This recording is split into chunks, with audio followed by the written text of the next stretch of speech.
A OTAN divulgou, ano passado, que os maiores inimigos, os maiores perigos para a aliança, a organização, eram Rússia e China. Para os russos, seria melhor se os próprios ucranianos, contrários ao governo, derrubassem, porque aí é um governo ucraniano de fato que vai surgir ali, né? Mas, em não havendo isso, serão os próprios russos a derrubar o governo ucraniano.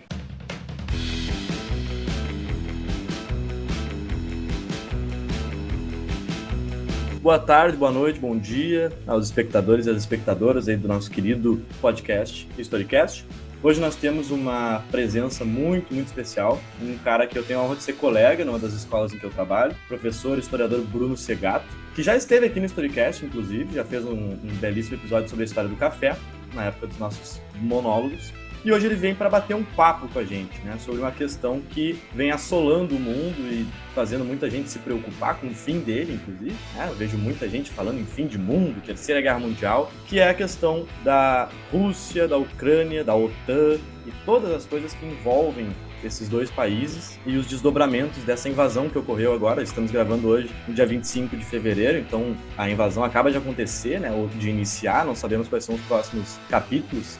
Mas o fato é que é um assunto que tem trazido muitas dúvidas e, naturalmente, a gente conhecer a história, né, seja da Guerra Fria ou até voltando um pouco mais no tempo, nos ajuda a entender o que está acontecendo e talvez até, quem sabe, aí a gente vai desafiar o Bruno nesse sentido, né, vai provocar ele a tentar prever um pouco. A gente sabe que historiador não é profeta, a gente sofre muito com isso também, né, mas tentar prever algumas próximas possibilidades, né, não o que vai acontecer, mas o que pode acontecer. Aproveitar para agradecer também aos nossos apoiadores do Apoia-se, né, o Leonardo Kurtz, a Kátia Miller e o André Zabel. Com a ajuda deles a gente consegue engrandecer ainda mais o trabalho do Storycast, né? E para quem não sabe, nunca ouviu falar no tal do Apoia-se, né? É uma plataforma em que vocês podem destinar algum pequeno investimento ao Storycast, né? Apoiar o nosso trabalho, é o apoia.se, e jogando no Google vocês encontram esse site e podem nos enviar então esse apoio. Tem diversas categorias, né? Diversas modalidades de apoio, cada uma delas traz algum tipo de recompensa, né? Algo que vem em troca desse apoio, e para nós é uma grande honra receber esse tipo de apoio. O link está lá na bio do Instagram, né? E qualquer coisa também entre em contato com a gente, seja pelo Instagram também, a gente tem a newsletter do WhatsApp, podem vir até nós para tirar suas dúvidas. Então, Bruno, muito obrigado pela tua presença aí hoje nessa nossa gravação. Tu já é um conhecido da casa e é sempre muito bem-vindo. Então, se quiser, de repente, se apresentar rapidamente, depois a gente começa a te bombardear com perguntas. Não sei se foi uma palavra muito bem escolhida aqui para usar, né? Mas a gente começa a te questionar sobre o que está acontecendo e tu dá o show que tu sempre dá sobre essa questão que assola o mundo. Muito bem-vindo. Vamos lá, gente. Muito obrigado pelo convite. É um prazer estar aqui com vocês de novo, Kelvin, com o Guilherme, com o Gabriel. E que legal agora poder participar do podcast com vocês, mas aí já conversando e não falando sozinho. Acho que é algo que vem a qualificar o trabalho que vocês já fazem, que já era bom e está ficando ainda melhor. Já acompanhei alguns podcasts com vocês e são sempre bons. Eu sempre saio bem mais instruído de como eu comecei. Bom, eu sou o professor Bruno Segato, eu sou mestre em História pela URGS, trabalho com História, Filosofia e Sociologia no Colégio Sinodal de Salvador, e sou colega desse pessoal também na Casa Mundi, na revista Mundi, que eu abordo questões sobre atualidade, geopolítica. E nesse mês eu tive a difícil tarefa de escrever sobre o conflito na Ucrânia, e o texto que foi enviado se tornou obsoleto em questão de 3 dias, terá que ser outro, porque as coisas já tomaram um outro rumo. E vamos lá, vamos conversar um pouquinho sobre o processo histórico desse país. Estou à disposição de vocês. Bruno, já queria perguntar algo bem introdutório mesmo para a gente começar a conversar sobre esse tema. Uma coisa bem simples que eu acho que já vai nortear várias questões. Por que a Rússia está atacando a Ucrânia, afinal de contas? Já começamos direto no foco, no cerne da questão. Vamos lá. A Rússia, nesse exato momento, está reagindo ao que ela considera uma expansão invasiva, uma expansão da OTAN, que ela considera como ofensiva, atentatória, um risco à sua segurança territorial, à sua segurança nacional. Lembremos que a OTAN ela foi criada no século XX, nos anos 50, nos 40, no contexto da Guerra Fria, em que havia uma bipolaridade no mundo entre União Soviética e Estados Unidos, e havia uma necessidade de formar alianças militares defensivas para, caso de ataque, um grupo de países reagir em conjunto. Pois bem, assim surgiu a OTAN, uma aliança militar de países ocidentais, capitaneada pelos Estados Unidos, e a União Soviética criou o Pacto de Varsóvia, esse sim nos anos 50, com o mesmo propósito para assegurar a defesa dos países da União Soviética e seus aliados no leste europeu. Pois bem, a Guerra Fria terminou em 91, mas a OTAN não, o Pacto de Varsóvia sim foi dissolvido e a OTAN não, a OTAN continuou e, contrariamente ao que o governo russo dos anos 90 acreditava, os Estados Unidos continuaram vendo a Rússia como uma inimiga, como uma rival. Essa percepção de que a Rússia é uma rival também se manteve na OTAN, embora a Guerra Fria tenha terminado. E nos anos 90, portanto, a OTAN, de novo, um forte interesse dos Estados Unidos, se expandiu em direção aos países do leste europeu, países que a Rússia considerava o seu espaço de influência, a sua zona de influência, o seu espaço de segurança, vamos dizer assim, que abrange Romênia, Polônia, os países bálticos, Hungria, República Tcheca, toda a região do leste europeu. Dos anos 90 até os anos 2000, vários foram os países do leste europeu incorporados à OTAN, e que, portanto, retiraram da Rússia aquele seu território de influência, aquela sua área de defesa, e era uma área, inclusive, que impedia um contato direto da Rússia com a OTAN. E se nós pararmos, os nossos queridos ouvintes pararem para olhar no mapa e olharem onde estão os países bálticos, Letônia, Lituânia e Estônia, vão ver que eles fazem fronteira com a própria Rússia. Ou seja, a Rússia não conseguiu impedir, nos anos 90, nos anos 2000, que dois países em especial que faziam fronteira com o seu território viessem a integrar a OTAN, ou seja, a aliança militar inimiga, vamos dizer assim. E por que a Rússia não conseguia impedir que esses países entrassem na OTAN, mesmo sabendo que a OTAN era sua inimiga, a via como uma inimiga? Porque nos anos 90 é um período que a economia russa estava ainda se recuperando da crise da União Soviética.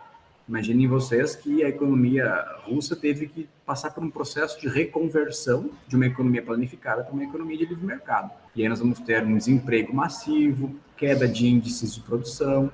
Não tinha condições, portanto, a Rússia de resistir, de contrapor esse avanço da OTAN. Embora, claro, houvesse um potencial nuclear, um arsenal nuclear expressivo, ela não tinha uma força econômica ainda para isso. Pois bem, os tempos mudaram. Vladimir Putin assumiu a presidência da Federação Russa, se perpetuou no poder, se enraizou na cadeira presidencial e foi instituindo uma série de medidas que, ao final, conseguiram colocar a Rússia de novo na posição de uma protagonista global, em função ao seu principal recurso energético, o gás e o petróleo. O Putin conseguiu colocar a União Soviética, a atual, a Rússia, a antiga União Soviética, como uma grande fornecedora de petróleo, mas principalmente de gás, para a União Europeia. E isso já cria uma certa dependência da União Europeia para com a Rússia, que o Putin soube fazer uso nas suas manobras geopolíticas. Pois bem, chegamos nos anos 2000, 2008, houve uma tentativa da OTAN em incorporar a Geórgia, e fica um pouquinho mais distante, não estamos mais falando de leste europeu, fica próximo da Turquia, para os nossos ouvintes que nos acompanham. E o que aconteceu na Geórgia? Houve uma intervenção russa na Geórgia para impedir esse processo de incorporação do país à OTAN. E olhem vocês o que aconteceu. Duas províncias da Geórgia foram declaradas repúblicas autônomas. A Ossétia do Sul e a Abésida, um nome estranho que agora me fugiu. Putin, então, criou duas repúblicas ali na Geórgia e repúblicas autônomas dentro da Geórgia, mas que são autônomas. E é algo muito parecido que nós estamos vendo agora na Ucrânia. Do leste europeu, os últimos países que ainda estavam na órbita de influência e de defesa de Moscou eram Belarus, também conhecido como Bielorrússia, e Ucrânia. E aqui entra um aspecto curioso, se a gente for olhar na história, a Rússia nasceu, entre aspas, no que hoje é a Ucrânia. O primeiro grande russo de Kiev abrangia territórios do que hoje é a Ucrânia, a capital era Kiev, o que hoje é Belarus, e uma parte do que hoje é a Rússia. Posteriormente, esse Rus de Kiev foi destruído pela invasão mongol, e lá no século XVI houve uma reconstituição desse Império Russo, aí sim com as capitais voltadas para o que hoje é a Rússia, Moscou, São Petersburgo como grandes centros políticos. A questão aqui é, Para o Putin, nos anos 2010 em diante, ele só tinha Belarus e a Ucrânia. Pois bem, em 2013 estoura uma revolução na Ucrânia contra o governo ucraniano, porque a população da Ucrânia queria um vínculo maior com a União Europeia, um possível ingresso na União Europeia, sobretudo dos jovens, e, se fosse o caso, um ingresso também na OTAN. Afinal de contas, havia oferta de benefícios econômicos e militares para a Ucrânia e se o país aderisse à OTAN. Pois aí entra o problema que o governo ucraniano não podia virar as costas para Moscou e foi negociando. Mas, no final das contas, o que aconteceu? O acordo que vinha sendo costurado com a União Europeia foi suspenso, não saiu do papel, e, ao contrário, foi feito um acordo com o governo russo. E isso, para a população ucraniana, foi uma traição. Milhares de ucranianos foram às ruas e permaneceram nas ruas, permaneceram na capital, na Praça Central, de mais ou menos novembro de 2013 até fevereiro de 2014, chamada Revolução Ucraniana. Naquele contexto, a gente começa a ver ali o surgimento de alguns grupos radicais, alguns grupos nacionalistas que não vão ocultar a sua orientação neonazista, dada a polarização, a radicalização que aquela situação na Ucrânia gerou. Mais de 100 pessoas foram mortas pela polícia Berkut, a polícia do regime, que atirava com armas de munição letal. E em fevereiro, então, o governo pró-Rússia foi derrubado. Então, o Putin perdeu o último aliado, o penúltimo aliado que ele tinha ali, contava somente com Belarus, com Alexander Lukashenko. Em represália a aquele evento, o que foi feito? Separatistas russos de duas regiões da Ucrânia, Donetsk e Lugansk, regiões essas com populações majoritariamente russas, populações que falam, mais de 52% falam o russo, se vinculam com a Rússia, têm vínculos familiares com a Rússia, mas que estão na Ucrânia. Nestas duas regiões de Donetsk e Lugansk, começam a surgir grupos separatistas que vão lutar contra o governo de Kiev. Em 2014, para cá, o que nós temos ali é uma guerra civil, com ataques dos dois lados, atentados, disparos de mísseis de pequeno alcance. Na sequência, o Putin anexou a península da Crimeia, também uma península com população russa, falante do russo, muito ligada à Rússia. Uma manobra que não foi reconhecida pela comunidade internacional. A OTAN não reagiu, mas foram adotadas sanções econômicas. Agora, o que nós estamos vendo em 2022 é mais uma etapa, ou melhor dizendo, o ápice desse processo que eu venho narrando aqui, que é, de novo, uma tentativa de se vincular com o Ocidente, desvincular-se de Moscou, e uma forte reação do Putin. Essas duas regiões de Donetsk e Lugansk haviam sido declaradas autônomas, haviam sido reconhecidas pelo próprio governo ucraniano como autônomas lá em 2015, Acordo de Minsk, e agora o Putin declarou elas repúblicas formais, ou seja, não são parte mais da Ucrânia, são repúblicas formais amigas da Rússia. E para garantir a ordem nessas repúblicas, para impedir que a Ucrânia retome essas repúblicas e para salvaguardar os interesses da população russa que está em Donetsk e Lugansk e para, e aí uma palavra estranha para nós, desnazificar a Ucrânia, o Putin deslocou tropas para estas regiões, Donetsk e Lugansk, e é dali, de Donetsk e Lugansk, que parte do ataque russo está sendo realizado em direção à Ucrânia. A outra frente de invasão aconteceu a partir do norte de Belarus. Essa invasão que sai de Belarus, ela está muito próxima de Chernobyl e ela está muito próxima da capital, Kiev. Em uma lógica de guerra, geralmente, quando se toma a capital, quando se ocupa a capital, se levanta a bandeira do seu país na capital, se considera que a guerra está vencida. E uma outra frente que vem pelo sul, avançando por mar, que ataca as regiões portuárias da Ucrânia. Desta forma, o que nós estamos vendo atualmente é, digamos assim, a reação, a resposta do governo russo, que não vai aceitar, e disse que não aceitaria, a OTAN na Ucrânia, porque acredita que a presença da OTAN em mais esse território estratégico, por onde passam gasodutos, onde há recursos importantes, onde há planícies férteis, onde há produção de fertilizantes, seria uma ameaça à segurança e à própria soberania da Rússia. Bruno, e é mesmo um perigo para a Rússia essa aliança, ou pelo menos essa ideia de aliança entre a Ucrânia e o Ocidente, personalizado na OTAN? Sim, se nós levarmos em consideração o que representa fazer parte da OTAN, sim. Se nós nos colocarmos no ponto de vista russo, sim. Isso fica evidente nos relatórios que ela divulga. quem são os seus inimigos. A OTAN divulgou ano passado, 2021, que os maiores inimigos, os maiores perigos para a aliança, a organização, eram Rússia e China. Isso está explícito. Isso não é nem um pouco, não é serviço de inteligência da KGB do Putin, não. Isso está explícito, a OTAN mesmo falou sobre isso. E no que implica a OTAN estar presente na Ucrânia? Há uma série de ações que a OTAN pode colocar em prática em território ucraniano e que a Rússia não está disposta a aceitar. Instalação de bases militares, aparatos bélicos como radares, realização de exercícios militares próximo à fronteira russa, o que não deixa de ser uma forma de provocação, facilidade de acesso ao território russo para operações de espionagem e até mesmo operações de sabotagem. A própria guerra cibernética, a guerra do roubo de informações, ela acaba sendo mais fácil para a OTAN na medida em que o acesso ao território russo, ele está logo ali, há uma fronteira com a Rússia. Todo esse conjunto de ações, a Rússia de Putin não está disposta a aceitar. Ter o seu inimigo, a OTAN, do outro lado da fronteira é problemático, sim, portanto, para a perspectiva de defesa de Moscou.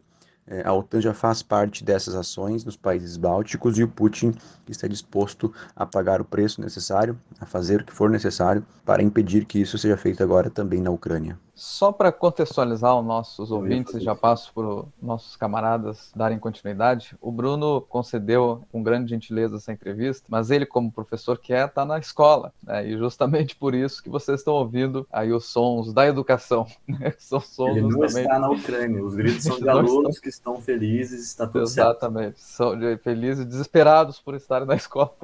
Mas, enfim. Bruno, deixa eu já, falando em governo russo, ultimamente não tem como a gente não associar governo russo à figura do Putin, que naturalmente tem sido muito comentada agora, É um dos poucos líderes que hoje em dia passam um pouco da ameaça verbal, a ameaça do Twitter, Tweetar que a minha bomba é maior que a tua, Ele realmente age. E o Putin já foi comentado aqui, citado, mas não aprofundado, ele tem um passado de KGB, ele é um filho da Guerra Fria, e a gente vê que ele às vezes até usa alguns métodos que são gestados nessa época. Ele traz muita coisa desse período em que ele serviu à União Soviética, e se fala muito em reerguer a União Soviética, enfim. Seria interessante também para os ouvintes, de repente, trazer um pouco dessa figura histórica que é esse governante russo, que promete estar aí por muito tempo, já está aí há bastante tempo, eu acho que ele assume, não sei se foi em 2000, e se não estou enganado, ele tem como ficar no governo até 2036, estou certo, Bruno? Então, acho que seria interessante trazer um pouco mais do que a gente sabe sobre essa figura, que de certa forma é bem misteriosa, por mais que esteja presente nos noticiários há anos e anos, mas que, sem dúvida, ajuda muito a entender a Rússia, E o que a Rússia pode vir a estar pensando, apesar dele ser muito misterioso, enigmático e estratégico,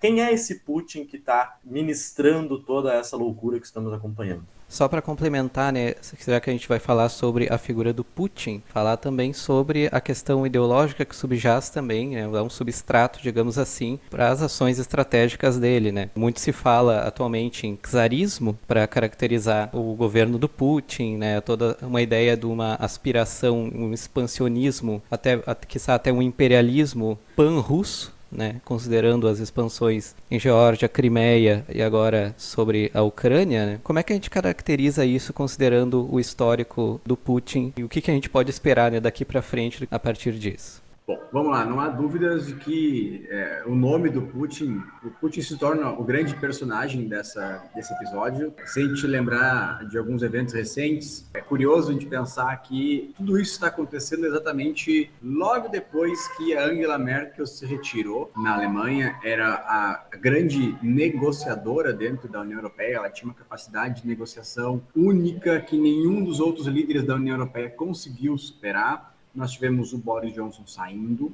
o Reino Unido saindo. O Macron tentou assumir esse lugar, foi até Moscou, foi um desastre. Para começar, ele não aceitou passar pelo processo de testes que os russos queriam que ele fizesse, por isso que eles ficaram em uma mesa tão gigante, Não deu certo, o Olaf Scholz recém assumiu a Alemanha, não ia conseguir assumir isso agora, dar conta desse problema. A União Europeia, de fato, perdeu uma grande e hábil negociadora. Talvez fosse a única capaz de sentar para negociar com alguém como o Putin. Putin. O Putin é formado numa escola da Guerra Fria, uma formação que o tornou capaz para lidar com guerra de inteligência, como espionagem, como arrancar informações das pessoas, como se livrar de pessoas, de desafetos, de opositores. Tudo isso faz parte de uma formação, digamos assim, tipicamente KGB. E ele, a gente pode para pensar, mas como que ele conseguiu ter uma ascensão se a União Soviética foi dissolvida? Bom, a União Soviética foi dissolvida, mas muitas instituições ou permaneceram ou mudaram de nome, né? Ou foram reincorporadas por outras instituições. E alguns aparatos burocráticos da antiga União Soviética foram mantidos, né? Porque alguns símbolos, inclusive, foram preservados nos símbolos atuais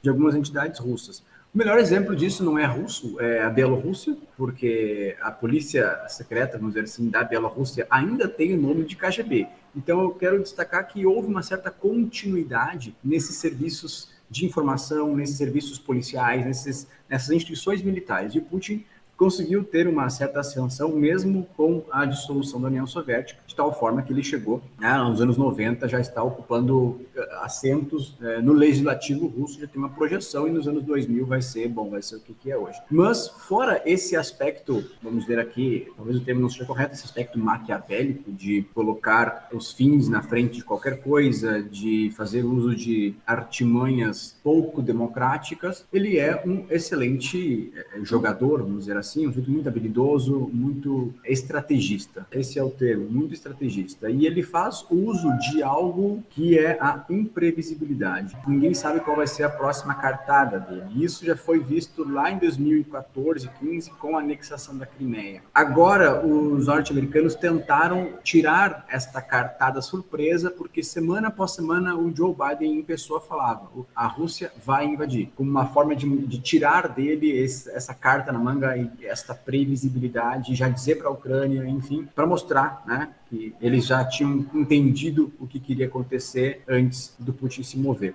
Então, é um sujeito muito estratégico que, ao longo dos últimos anos, fez alianças com países rivais dos Estados Unidos, estreitou vínculos com a China, foi o único chefe de Estado de grande nação a ir até os Jogos Olímpicos de Pequim e participar da cerimônia de abertura. Todos os outros boicotaram, fizeram um boicote diplomático, não enviaram representantes. Com a China, com o Irã, com a Venezuela e com Cuba. Então a gente está pegando aqui um eixo de vários países contrários, rivais dos Estados Unidos, que Putin já fez ali as suas alianças, de tal forma que, em havendo, e vai acontecer, as sanções já estão acontecendo, esses aliados podem ajudar a Rússia a não sofrer tanto economicamente com as sanções que vão ser impostas. E não há dúvidas que há uma semelhança com relação ao que nós vimos durante o contexto da Primeira Guerra Mundial, os pan-germanismo, os pan-eslavismo, na medida em que há uma justificativa aqui de embasamento das ações da Rússia com base na ideia de defender os povos russos, mesmo que estejam em outros territórios, em outros países, sujeitos à lei de outros. A justificativa de defesa dos povos russos, ela acaba sendo mais forte, ela acaba sendo muito enfatizada, focada nos discursos dele. De uma certa forma, a gente está vendo, digamos, um presidente que quer se apresentar como o grande defensor do povo russo. Embora, internamente, a gente está vendo agora, nos últimos dias, vários protestos contra a guerra. Significa dizer que, mesmo internamente, já há uma demonstração de resistência, de desobediência a essas ações arbitrárias do Putin. E, é claro, estão todos eles sendo presos. Mas, de qualquer forma, a resistência está acontecendo. Não, e Bruno, agora tu até trouxe a própria figura da Angela Merkel, né? Eu lembrei de uma história que eu tinha lido a respeito um tempo atrás e fui lembrado por ti ontem, te escutando na rádio, né? Envolvendo a Angela Merkel e o Putin, em que ele, na verdade, uma visita dela, né, a ele, eles estavam conversando numa grande sala, e a Angela Merkel tem um sabido por todos trauma com cachorros, né? E ele teria permitido, né, ocasionalmente, um enorme de um labrador de entrar na sala, e ele foi até ela, cheirou ela, e ela fica paralisada de medo, né? Então acho que esse episódio que tu trouxe ontem na rádio, eu acho que ele resume muito do Putin, né? Esse uso estratégico de modos que a gente, né, quando ouve uma história dessas, a gente fala, cara, que cara maluco. né? Até que ponto esse homem vai? E a gente está vendo agora que ele vai até pontos extremos de invadir militarmente o país, né? Então, para os ouvintes aí, acho que essa história contextualiza bem essa figura que é o Putin dentro desse cenário geopolítico e do ser humano que é esse cara, né? Ao mesmo tempo que ele levou o cachorro, num outro evento ele deu flores. Então, aterroriza e depois leva flores. Eu não sei se foi nessa ordem, se deu flores primeiro, depois, mas é Putin, né? E se a gente for parar para pensar, enfim, levaram os amigos do Putin nos anos 90, aqueles que ajudaram ele a chegar ao poder, ou estão presos ou estão mortos. E dentre os que estão mortos, alguns aqueles que morrem em circunstâncias misteriosas, né? Como alguém ser executado com 6 tiros, uma das regiões mais vigiadas do centro de Moscou, próximo da Praça Vermelha, e, nossa, ninguém viu, nenhuma câmera registrou. Sem falar com os opositores, né? E aí com os opositores o método ele é um pouco mais sofisticado, mas bem antiguinho também, que é o tradicional método do envenenamento. E nós vamos ter o Alexei Navalny, nós vamos ter um ex-agente russo envenenado na Inglaterra, ou seja, praticando esse tipo de crime, inclusive num outro país. E o Navalny, voltando a ele, se recuperou na Alemanha do envenenamento, voltou para a Rússia, botou o pé em Moscou e foi preso. Ele, assim como vários outros opositores, estão atrás das grades, salvo aqueles que não tiveram um desaparecimento de alguma forma suspeita. Bruno, em relação à figura, então, do Putin, isso me faz pensar em várias questões que a história também há muito tempo discute, né? Que é justamente acerca do agenciamento que líderes possuem com relação ao motor da história. Ou seja, até que ponto um sujeito ou outro consegue, de fato, mudar as coisas de maneira tão profunda. E nesse sentido, eu fico pensando no equilíbrio de poderes, né? Aquele velho conceito das relações internacionais e tal. A Rússia é a segunda maior potência do mundo, atrás dos Estados Unidos. Com Putin ou sem Putin, uma Rússia que se depara com uma OTAN quase que às suas portas, não é uma Rússia que, de qualquer maneira, acabaria reagindo? Quando a gente fala do Putin, a gente tem que lembrar que, na verdade, ele é só o topo de um grande grupo político. A gente fala muito dele, mas existem milhares de pessoas no seu entorno, seja o seu gabinete ministerial até os mais pequenos funcionários burocratas. Então, ele tem um respaldo social considerável, ele consegue instituir uma série de mudanças dentro da Rússia, mas nada disso vem sozinho. A gente foi parar para pensar esse debate interessante entre estrutura e sujeito, né? Como que o sujeito move as estruturas e promove algum tipo de mudança num determinado status quo. Bom, vamos pensar o próprio Napoleão. Napoleão se tornou o que se tornou em um contexto que foi favorável. A Revolução Francesa aniquilou boa parte dos quadros do exército. Faltava gente nos quadros de oficiais, né? A maior parte da nobreza fugiram, morreram. Bom, Napoleão aproveitou-se muito bem daquele contexto e galou posições muito rapidamente. O Putin pegou um contexto de dissolução da União Soviética, pegou um contexto de algo novo que estava aparecendo e soube se colocar muito bem, soube fazer vínculos e alianças muito, muito duráveis até o momento em que foram úteis para ele. Quando não mais foram úteis para ele, ele pôde se livrar dos seus rivais e seus potenciais inimigos sem escrúpulos.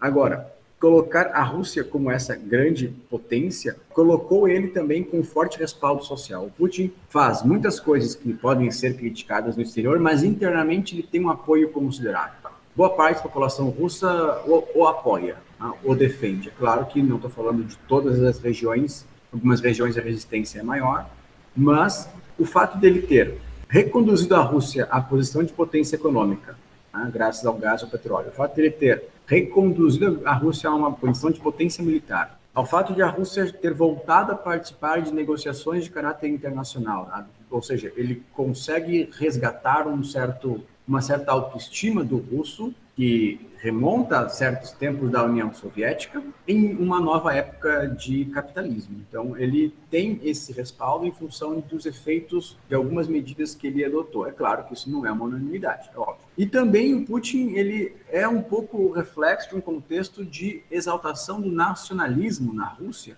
Nacionalismo esse que, inclusive, buscou de uma certa forma, reivindicar a própria figura do Stalin como um grande defensor do povo russo, como aquele que foi responsável pela expulsão dos nazistas e como, no fundo, o grande responsável pela vitória dos aliados na Segunda Guerra Mundial. partir de Stalingrado, a expulsão dos nazistas, e são eles, inclusive, que vão chegar em Berlim e derrubar o Terceiro Reich. Digamos que esse contexto todo o favorece e as medidas que ele faz também acabam favorecendo que ele se prolongue, que ele se perpetue, e sim, ele pode ficar até 2036, como o Zábio comentou anteriormente. Com ou sem Putin, a OTAN estar às portas da Rússia não ocasionaria um problema, se não no mesmo nível, mas pelo menos muito próximo ao que nós estamos vivendo hoje? Sim, a Rússia, tendo esse nível de desenvolvimento que ela tem, essa projeção externa que ela quer ter, esse interesse geopolítico que a Rússia quer ter no sentido de manter a Bielorrússia e a Ucrânia no seu sistema defensivo, não há dúvidas que haveria algum tipo de atrito.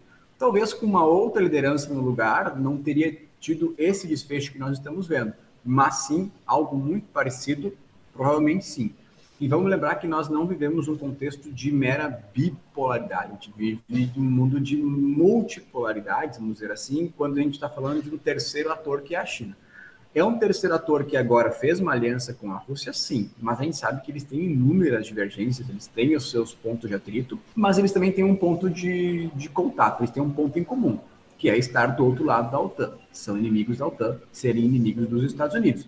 Então, assim como a Ucrânia pode bancar a China em relação a Taiwan, a China pode, digamos, respaldar a Rússia em relação à Ucrânia. E aqui eu falo de um respaldo não militar, mas um respaldo econômico. A China, pouco provável que vá querer se envolver numa questão que não lhe diz respeito, que não vai trazer nenhum benefício se envolvendo num conflito na Ucrânia.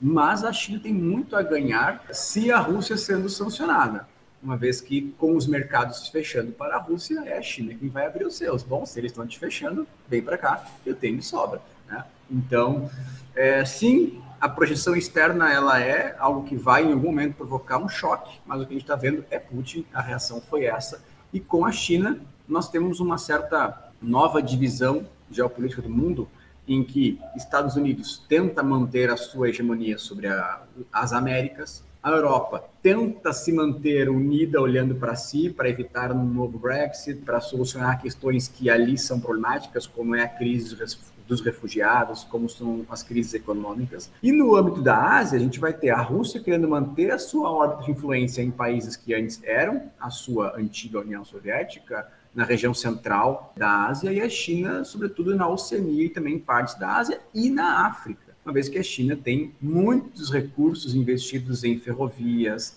rodovias, portos, aeroportos no continente africano, né? Em algum momento, esses lugares vão entrar em choque também, essas potências vão entrar em choque também em outros lugares. A gente já viu recentemente os Estados Unidos entrando em um certo atrito com a China em função do interesse chinês em ter acesso às Guianas, uma vez que as Guianas descobriram recentemente reservas de petróleo no mar. Então, a gente ainda vai ver muitos atritos de projeção externa dos países, um querendo ocupar alguma área de influência do outro, mas o que a gente vê hoje, sem dúvida, é o maior pico, a maior escalada de violência, pelo menos desde a Segunda Guerra, talvez, pelo que dizem os analistas, em termos de tropas mobilizadas. Como eu até comentei, brinquei ali na abertura, né? A gente sabe que o historiador, nós também somos historiadores, a gente também recebe esse tipo de pergunta, né? A gente sabe que tu não pode prever o futuro, né? Mas, assim, tenta, né, na medida do possível, trazer, assim, o que tu vê como principais possibilidades a nível global, né? E até o que tu já pode nos dizer que nós, brasileiros, e até gaúchos, né? A gente tem um setor de agropecuária que vai ser influenciado bastante por essa questão. Então, como é que o Brasil vai ser influenciado por tudo que está acontecendo lá no distante leste europeu? E o que tu vê de possibilidades de novos capítulos desse grande fenômeno histórico que está ocorrendo aí debaixo dos nossos narizes?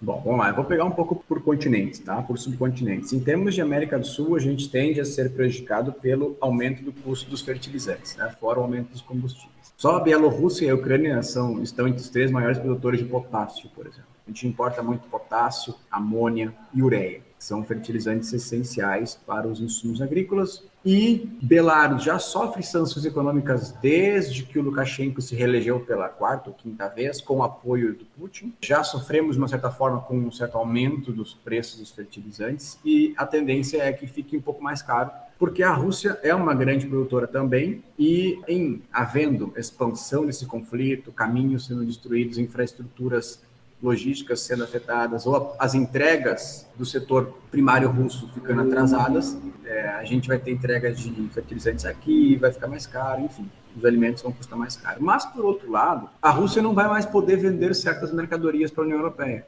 provavelmente. E aí que a gente pode ter algum benefício, no sentido de alguém vai ter que suprir essa demanda. E os países da América Latina são grandes produtores de itens primários, de commodities, podem se beneficiar disso. Tá? Então, temos os dois lados da moeda aqui. Em termos de Estados Unidos, os Estados Unidos têm, em breve, uma eleição de meio mandato, em que, geralmente, as eleições de meio de mandato, elas medem um pouco a popularidade do presidente. Já indicam mais ou menos o quão bem está aquela gestão federal. A gente está vendo que o Biden tem sido muito questionado e muito ridicularizado, inclusive, pela forma como está lidando. Muitos norte-americanos têm a percepção de que a saída do Afeganistão foi desastrosa, 20 anos de ocupação para voltar ao Talibã, e que, agora, a resposta dos Estados Unidos estaria sendo pouco enfática perante o que o próprio Biden havia dito alguns meses atrás, em que ele mesmo chamou o Putin, acho que era de assassino, algo assim, e perguntaram então a ele se o Putin pagaria pelo que ele teria cometido pelos seus crimes. E ele falou que sim, o Putin pagaria pelos seus crimes de forma enfática, em breve as pessoas iriam ver. Pois bem, chegou o momento de mostrar alguma coisa e ele não está fazendo nada. Né? A representação do Sleeping Biden, do Sleeping Joe, está pegando muito o senhor senil, já não dá mais conta, está um pouquinho atrasado, o Putin está correndo e o Biden está sofrendo atrás dele, não consegue nem caminhar. Em termos de Estados Unidos, o Biden tende a sair desse conflito com o seu capital político arranhado. Em termos de União Europeia, a mesma coisa. A União Europeia, que já sofreu com o Brexit, agora perde a Angela Merkel e nós não estamos conseguindo ver uma nova liderança que se consolide ali como grande líder do bloco. Macron vai tentar se colocar como essa figura, mas a gente percebeu que a capacidade dele de negociação não foi a melhor. A França também vai ter eleições presidenciais em breve e a gente pode vir a ter uma mudança de rumos na França, mas aparentemente, a princípio, haverá uma reeleição do Macron, que vai continuar tentando se recolocar como um líder na Europa, mas como a Europa não conseguiu solucionar esse caso, e como muita gente vê o que está acontecendo na Ucrânia como algo absurdo dentro do continente europeu, sem a União Europeia fazer nada, como um certo questionamento, como um certo enfraquecimento da Europa, embora a Ucrânia seja lá no outro lado, não faça parte, etc. Em termos de Ucrânia, bom, aí entram todos as interrogações, porque o que vai acontecer com a Ucrânia envolve também o que vai acontecer com a Rússia. Uma ocupação total da Ucrânia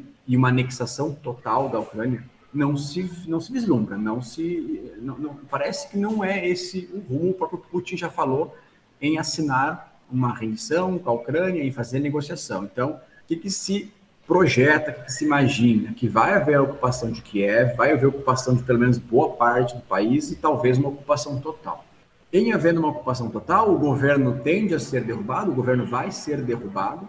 Para os russos, seria melhor se os próprios ucranianos, contrários ao governo, derrubassem, porque aí é um governo ucraniano de fato que vai surgir ali, né? Mas, em não havendo isso, serão os próprios russos a derrubar o governo ucraniano. E com este novo governo ucraniano, serão, provavelmente, assinados tratados de paz, que envolverão algumas condições que os russos vão impor, como, por exemplo, a condição de nunca mais falar-se em OTAN na Ucrânia, com a condição, talvez, de reconhecer a total independência das repúblicas de Donetsk e Lugansk, talvez junto à Crimeia, né? Então, pode ser que haja um acordo nesse sentido entre o novo governo ucraniano que está por surgir.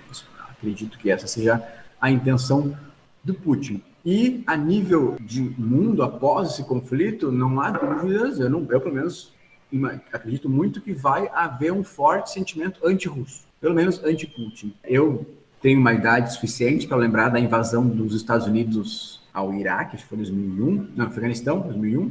E eu lembro que houve movimentos de boicote aos Estados Unidos. Boicotem o McDonald's, boicotem tal coisa, boicotem aquilo. Claro, durou menos de um ano, mas surgiu um movimento ali internacional de crítica, de resistência àquela ação americana. Nós vamos continuar a ver. A gente já via isso acontecendo com o rechaço ao Sputnik V. Se for ver, os países que aceitam a Sputnik V são os aliados do Putin, né? São países próximos ao Putin. O rechaço a tudo que viesse da Rússia. Aí uma grande desconfiança em relação a tudo que que vem da Rússia. Então eu prevejo um forte sentimento anti-russo, sobretudo depois das imagens que nós estamos vendo do que está acontecendo na Ucrânia nesse exato momento. E agora, né, a título mais para encaminhar a nossa finalização deste episódio, também falando entre nós, né, como historiadores, trazer talvez essa reflexão, já que também a gente está falando do futuro, do que está por vir, né, hoje mesmo, né, dia 25 de fevereiro, a gente está no meio dos acontecimentos, né, atuais. Saiu, né, não sei se você chegou a ver a capa da revista Time, basicamente uma foto, né, de um tanque russo e, traduzindo, né, o título da chamada O Retorno da História, o que para nós historiadores, né, soa muito, mas muito curioso, né?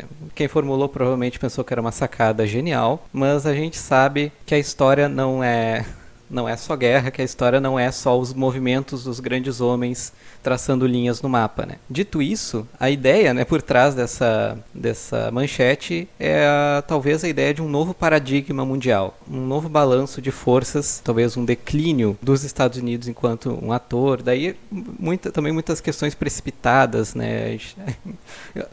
Inclusive pra gente até aqui, né? Esse episódio que a gente tá falando aqui pode, em muito sentido, se tornar obsoleto amanhã, mas você vê que a gente está dentro de um processo que pode mudar fundamentalmente os paradigmas atuais geopolíticos? Se vocês me permitem também fazer uma complementação, porque eu lembrei da Lilia Schwartz, que diz que o século XXI começa com a pandemia. Será que o século XXI não está começando mesmo agora, justamente também com essa alteração geopolítica que o Jaco está trazendo? Ou não começou com 11 de setembro, né? E a gente pode ir...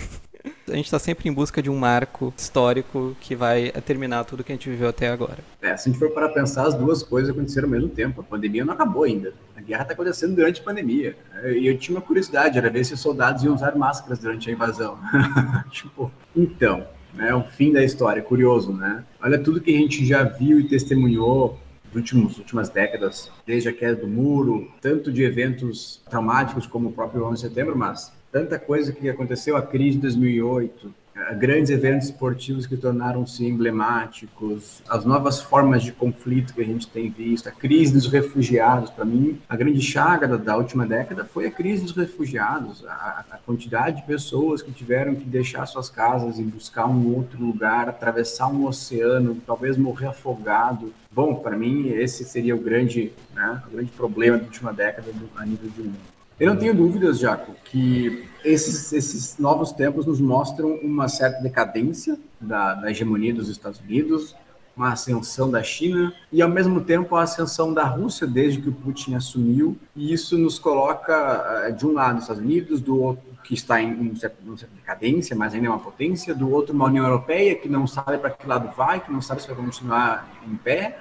Do outro lado, uma Rússia que se projeta para os seus territórios vizinhos próximos, e uma China que tem uma projeção global, que tem um projeto com uma Rota da Seda, a nova Rota da Seda, que quer envolver praticamente todos os continentes do mundo. Então a gente está vivendo uma era da multipolaridade, me parece, e principalmente me parece que o legado que esse conflito em especial está deixando é um certo descrédito em relação aos organismos internacionais. Um certo descrédito em relação à ONU, um certo descrédito em relação... Poxa, mas então quer dizer que se um autocrata desgraçado resolver tomar o poder e convencer e manipular e conseguir alterar as normas, alterar a Constituição, resolver invadir, fazer o horror, ninguém vai impedir? É isso mesmo? Basta não estar na OTAN que podem fazer o que quiserem.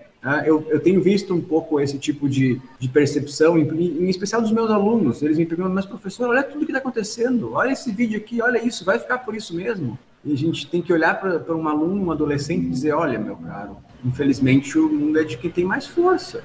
Os Estados Unidos faz isso há muito tempo, os Estados Unidos fez isso em vários lugares do mundo, em várias diferentes ocasiões. Isso está acontecendo nesse exato momento na Palestina, na Cisjordânia, isso está acontecendo em várias partes, mas... a gente não vê uma reação, a gente não vê um organismo internacional reagindo, a gente não vê alguma forma de reversão daquele quadro dramático. Então eu vejo que, para onde isso vai eu não sei, mas eu vejo que sim, vamos ter diferentes polos de poder e organismos internacionais com cada vez menos acreditados e com cada vez menos capacidade de solucionar conflitos. E vejo vocês um certo, essa palavra paradoxo seria o correto, mas a gente se arma tanto, mas tanto, que no final a gente não pode usar esses elementos. É uma coisa muito louca, e olha, eles estão fazendo uma coisa horrível, estão ocupando, estão fazendo o diabo, mas se há uma reação direta da OTAN, é guerra nuclear, meu cara, e isso é o fim de tudo. Isso é... Imagina você se na Guerra Fria a gente podia destruir o mundo várias vezes, imagine com o potencial nuclear atual, né? Então, eu vejo um pouco esses dois aspectos, né? Uma nova ordem multipolar, em que nós vamos nos acostumar a ver a China cada vez projetando mais, um descrédito dos organismos internacionais e aonde que eu vejo um grande foco de problemas no futuro, em um lugarzinho bem pequeno, chamado Taiwan. Ali há um potencial de que ali as coisas estourem. Se a gente lembrar, a Primeira Guerra não estourou no centro da Europa, estourou no leste europeu, num país pequeno. A Segunda Guerra Mundial estourou na Polônia. Não é um país pequeno, mas tampouco é um país dos grandes do centro do continente.